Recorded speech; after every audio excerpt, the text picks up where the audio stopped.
Saudara-saudaraku yang terkasih, hari ini kita akan mendengarkan bacaan pertama dari Kisah Para Rasul. Selamat mendengarkan dan merenungkan sabda Tuhan. Semoga Tuhan memberkati kita hari ini. Bacaan dari Kisah Para Rasul. Setelah Stefanus dibunuh, mulailah penganiayaan yang hebat terhadap jemaat di Yerusalem. Mereka semua, kecuali rasul-rasul, tersebar ke seluruh daerah Yudea dan Samaria. Orang-orang saleh menguburkan mayat Stefanus serta meratapinya dengan sangat. Tetapi Saulus berusaha membinasakan jemaat itu. Ia memasuki rumah demi rumah dan menyeret laki-laki dan perempuan keluar, lalu menyerahkan mereka untuk dimasukkan ke dalam penjara. Mereka yang tersebar menjelajah seluruh negeri sambil memberitakan Injil. Filipus pergi ke suatu kota di Samaria dan memberitakan Mesias kepada orang-orang di situ. Ketika orang banyak itu mendengar pemberitaan Filipus dan melihat tanda-tanda yang diadakannya, mereka semua dengan bulat hati menerima apa yang diberitakannya itu. Sebab dari banyak orang yang kerasukan roh jahat, keluarlah roh-roh itu sambil berseru dengan suara keras, dan banyak juga orang lumpuh dan orang timpang yang disembuhkan.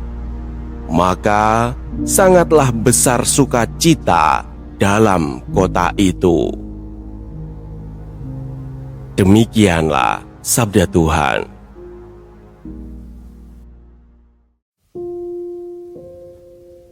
Saudara-saudaraku yang terkasih, sesudah peristiwa yang menimpa Stefanus, jemaat tidak lagi berada dalam keadaan yang aman. Penganiayaan mulai terjadi. Orang-orang yang percaya dipaksa meninggalkan tempat mereka. Mereka tersebar ke berbagai daerah. Dari luar, situasi ini terlihat seperti sebuah kemunduran. Apa yang sudah mulai dibangun seolah-olah terhenti. Namun yang terjadi bukan sekedar perpindahan. Kemanapun mereka pergi, mereka tetap membawa kabar tentang Yesus Kristus. Yang tersebar bukan hanya orangnya, tetapi juga kabar baik itu sendiri. Dan dari situ, sesuatu mulai terjadi. Di tempat-tempat yang mereka datangi, orang-orang mulai mendengar tentang Yesus Kristus. Dan dari situlah sukacita mulai tumbuh. Apa yang tampak seperti terpecah, ternyata justru membuat kabar itu menjangkau lebih jauh. Tekanan itu tidak menghentikan apa yang mereka bawa.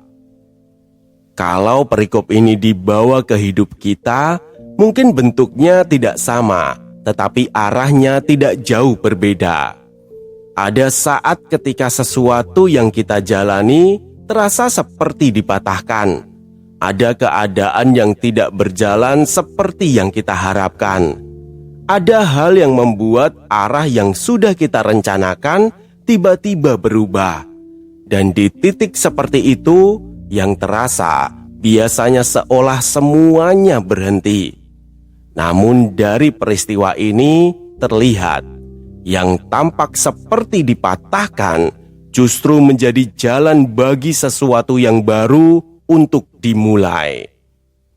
Jika berada dalam situasi seperti itu, ketika sesuatu yang kita jalani terasa terpecah dan tidak berjalan seperti rencana, apakah kita hanya melihatnya sebagai kegagalan?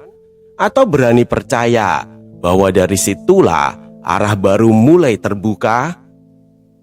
Karena apa yang terlihat seperti dipatahkan, bisa saja justru menjadi awal dari sesuatu yang sebelumnya tidak pernah kita bayangkan. Marilah kita berdoa. Tuhan, ketika hidup kami tidak berjalan seperti yang kami rencanakan, Ajarilah kami untuk tidak langsung melihatnya sebagai akhir.